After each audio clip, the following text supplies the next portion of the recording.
The United States of America will not allow Ukraine to lose in the war unleashed by Russia. This was stated by the newly elected Speaker of the House of Representatives, Mike Johnson. In an interview with Fox News, he noted that Putin's victory could push other dictatorial regimes to military action and cited China as an example. We can't allow Vladimir Putin to prevail in Ukraine because I don't believe it would stop there, and it would probably encourage and empower China to perhaps make a move on Taiwan. We have these concerns.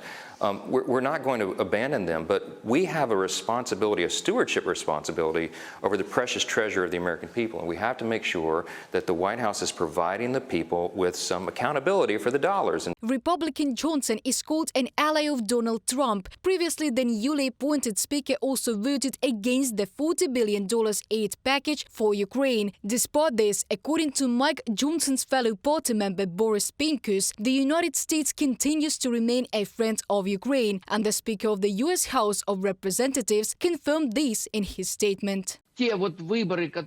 Those elections we had a few days ago of a new speaker who clearly stated that Ukraine was, is and remains our friend, and America will support Ukraine, but under certain conditions. Which ones? Well known. This is control over every step and dollar that is provided to help Ukraine. There were disputes in American politics about the division of funding for the defense of Ukraine and Israel. President Joe Biden wanted the bulk of the $106 billion allocated by Congress to go to Kyiv and the rest to be divided between Tel Aviv and the Indo-Pacific region. However, the newly elected Speaker of the House of Representatives, Mike Johnson, is against such a decision. He states that the Republicans, who are the majority in the lower house of Congress, have already reached a consensus. Funding for Ukraine and Israel should be carried out separately. Israel is a separate matter, but here's the thing that distinguishes House Republicans from the other team. We are going to find pay-fors in the budget. We are not just printing money to send it overseas. We are going to fund the cuts elsewhere to do that. Mike Johnson, Speaker of the United States House of Representatives. In a comment to Fox News, Bloomberg reports.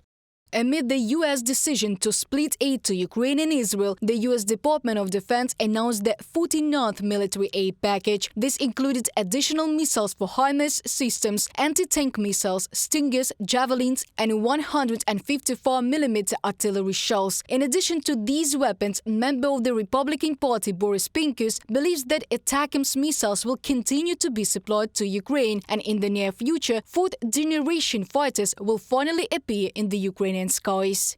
There is good news that a large group of Ukrainian pilots who have mastered the English language in 1.5 to 2 to 3 months are already doing an excellent job mastering the F-16 aircraft, which I know from reliable sources are in Ukraine for a long time. They are just waiting for the green signal to put them into action. In addition, there is good news that after Zelensky's contacts with the leadership of Sweden, the country will supply its planes. The French will supply their Mirages in the next 2 weeks. In addition to strengthening Ukraine's defense capabilities, military assistance from the United States also plays into hands of American defense companies. As reported by Reuters, the United States of America is replenishing its arms reserves after transferring them to Ukraine, thereby leading to an increase in income for defense contractors. They are expecting orders for hundreds of thousands of artillery shells, hundreds of Patriot missile interceptors, as well as armored vehicles. Reported by Diana Kolesnik, Микита Скобліков, UATV News.